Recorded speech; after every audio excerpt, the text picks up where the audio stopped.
আপনারা তো মিডিয়ায় ফিলিস্তিন দেখেন, আমি তো 14 বছর আগেই 2 চোখে দেখে আসছি। আমি তো এখানের বালু বালু চিনি, প্রত্যেকটা মাটির কণা জানি কি রাখা আছে। কোরআন বলতেছে বারাক না হাওলা, প্রত্যেকটা মাটির কণার সাথে বরকত মিশ্রিত আছে।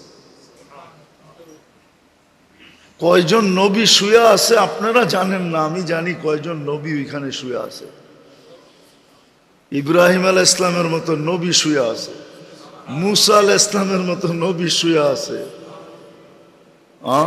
সাহাবা তো বাদই দিলাম, আমি চিনি ফিলিস্তিন কি জিনিস।